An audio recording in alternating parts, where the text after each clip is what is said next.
안녕하세요. 오늘은 D&D 파마텍의 최신 분기 보고서를 같이 한번 뜯어보려고 합니다.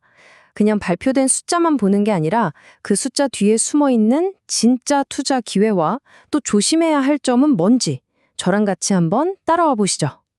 자, 먼저 이 회사가 돈을 버는 방식, 그러니까 이 독특한 사업 모델부터 이해하고 넘어갈 거고요. 이걸 알고 나면 3분기 실적과 재무 건전성을 분석할 때 숫자의 진짜 의미가 보일 겁니다. 그리고 그 돈을 어디에 쓰고 있는지, 회사의 미래인 핵심 파이프라인을 살펴보고 마지막으로 이 모든 걸 종합해서 현실적인 투자 전망까지 짚어보겠습니다. 첫 번째 열쇠는 바로 이겁니다. D&D 파마텍의 비즈니스 모델. 이걸 모르고 재무제표를 보면요, 숫자가 완전히 다른 얘기를 하는 것처럼 보일 수 있거든요. 보통 우리가 생각하는 물건을 만들어서 파는 회사랑은 좀 다르죠. 이런 신약개발 기업의 실적표를 볼 때 매출 감소라는 글자를 딱 마주하면 이걸 과연 나쁘게만 봐야 할까요? 이 질문에 대한 답을 찾는 게 오늘 분석의 가장 중요한 포인트라고 할 수 있겠습니다. D&D 파마텍의 수익 구조는 바로 이 라이센스 아웃 모델이에요. 쉽게 말해서 매달 꼬박꼬박 월급 받는 구조가 아니고요. 신약 개발 과정에서 임상 일상통과 같은 중요한 단계를 성공할 때마다 파트너사로부터 거액의 보너스를 받는 그런 구조라고 보시면 돼요. 그러니까 분기별로 매출이 막 롤러코스터를 타는 건 이건 너무나 당연한 거예요. 자, 그럼 이 모델을 머릿속에 딱 넣어두시고 이제 논란의 중심인 3분기 실적을 본격적으로 한번 들여다보겠습니다. 진짜 걱정해야 될 수준인지 한번 제대로 파헤쳐보죠. 자, 이 그래프 한번 보세요. 딱 보면 2023년에 187억 원이던 매출이 올해 3분기 누적으로 33억 원. 와, 이거 완전 곤두박질 친 거 아니야? 회사에 무슨 문제 생긴 거 아니야? 이런 생각이 드는 게 당연하죠. 그런데 말이죠. 이 속을 한번 들여다보면 얘기가 완전히 달라집니다. 매출의 대부분이 메세라나 살루브리스 같은 파트너사와의 계약에서 나오거든요. 특히 2023년에 매출이 왜 저렇게 높았냐? 바로 메세라로부터 받은 132억 원짜리 정말 큰 기술료가 한 방에 딱 잡혔기 때문이에요.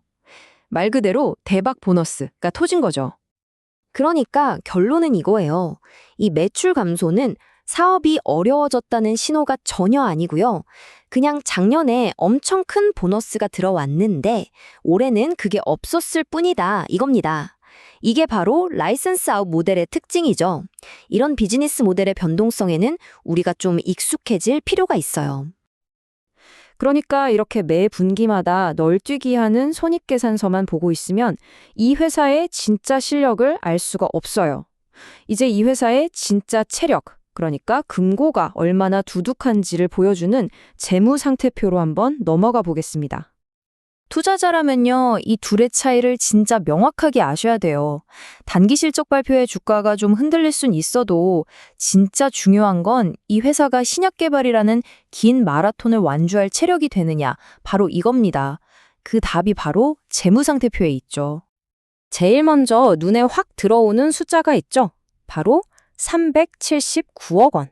이게 바로 D&D 파마텍이 지금 당장 쓸 수 있는 현금입니다. 신약 개발이라는 아주 길고 험난한 마라톤을 뛸 수 있게 해주는 든든한 실탄이고요. 또 버틸 수 있는 시간을 의미하는 활주로이기도 하죠. 그리고 더 놀라운 건 바로 빚이에요, 부채. 이 표를 보시면 작년 말까지만 해도 18억 원 정도 빚이 있었는데 올해 3분기에는 그게 완전히 사라져서 0이 됐습니다. 그야말로 빚 하나 없는 완전 클린한 무차입 경영을 하고 있는 거죠. 이렇게 빚보다 현금이 훨씬 압도적으로 많아지면 이걸 우리가 순현금 상태라고 부릅니다. 이게 왜 그렇게 중요하냐면요. 외부에서 돈 빌릴 걱정 없이 오로지 연구 개발에만 모든 힘을 쏟을 수 있는 환경이라는 뜻이거든요. 불확실성 투성이인 바이오 시장에서 사실 이것보다 더 든든한 보험이 어디 있겠어요? 물론 아직은 돈을 벌기보단 R&D에 돈을 쓰는 단계니까 영업활동 현금 흐름은 마이너스예요. 하지만 이건 돈이 줄줄 새는 게 아니라 임상시험처럼 미래의 대박을 위해서 열심히 씨앗을 심고 있는 과정으로 봐야겠죠? 앞에서 본 것처럼 금고가 튼튼하니까 가능한 투자입니다. 자, 그럼 이렇게 두둑한 실탄을 가지고 이 회사가 대체 어떤 미래를 그리고 있는지 D&D 파마텍의 심장이라고 할 수 있는 핵심 파이프라인을 들여다볼 시간입니다.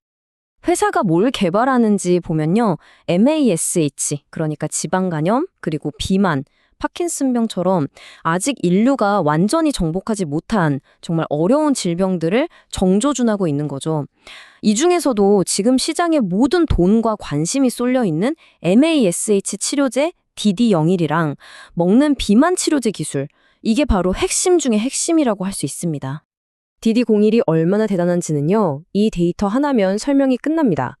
단 12주 만에 약을 투여한 환자의 75% 이상이 간에 낀 지방이 30% 넘게 줄었다는 건데요. 이게 어느 정도냐면 경쟁 약물들이 훨씬 더 긴 시간을 투여해야 겨우 얻을 수 있는 결과를 단 12주 만에 보여준 거예요. 빠르고 강력하다. 이게 바로 이 치열한 MASH 시장에서 DD01이 가진 진짜 무기인 거죠. 그리고 먹는 비만 치료제 쪽은요, 이건 뭐 거의 독보적인 기술이라고 봐야 해요. 기존에 먹는 약은 우리 몸에 흡수되는 비율이 너무 낮아서 밥 먹기 전후로 지켜야 할 규칙이 엄청 복잡했거든요. 그런데 D&D 기술은 이걸 장에서 흡수되게 만들어서 훨씬 편하게 먹을 수 있게 한 겁니다. 실제로 동물 실험에서는 흡수율이 거의 10배 가까이 높게 나왔거든요. 글로벌 제약사인 메세라가 왜 그렇게 큰 돈을 투자했는지 바로 이 지점에서 이해가 되는 거죠. 자, 지금까지는 좋은 얘기를 많이 했죠. 하지만 투자는 항상 동전의 양면을 봐야 합니다. 이제 좀 냉정하게 우리가 반드시 알아야 할 기회와 리스크를 한번 따져보겠습니다. 가장 큰 기대감은 뭐니 해도 DD01의 이상 최종 결과 발표입니다. 여기서도 좋은 데이터가 나온다. 그러면 또 한 번의 대규모 글로벌 기술 이전, 소위 말하는 잭팟이 터질 수 있는 거죠. 그리고 메세라와의 협력에서 들어오는 마일스톤은 뭐랄까 꼬박꼬박 들어오는 월급처럼 안정적인 현금 흐름을 만들어 줄 거고요. 당연히 리스크도 명확하게 존재합니다. 모든 바이오텍의 숙명이죠.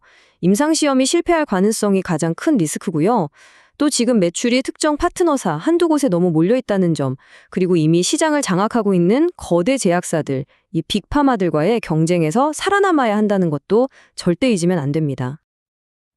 그리고 참고로 회사가 주주 가치를 높이겠다면서 10월에 1주당 신주 3주를 주는 무상증자를 결정했다는 소식도 있습니다. 기존 주주분들이라면 반가워하실 소식일 것 같네요. 이것도 참고해 두시면 좋겠습니다. 오늘 분석을 딱 한 문장으로 정리하자면 이렇습니다. D&D 파마텍은 단기 실적은 출렁이지만 재무는 아주 튼튼하고 회사의 모든 미래 가치는 파이프라인의 성공 여부에 달려있다. 그러니까 단기 실적 발표에 주가가 좀 흔들린다고 같이 흔들릴 게 아니라 이 회사가 현금을 얼마나 잘 관리하는지, 그리고 핵심 신약 개발이 계획대로 잘 진행되는지를 계속 지켜보는 게 현명한 투자 전략이겠죠. 결국 모든 투자자들의 궁금증은 하나로 모아질 겁니다. 과연 이 파이프라인의 엄청난 가치가 진짜 우리 눈에 보이는 재무제표 숫자로 찍히는 그날은 언제가 될 것인가? 이 질문에 대한 자신만의 답을 한번 찾아보시길 바라면서 오늘 분석은 여기서 마치겠습니다.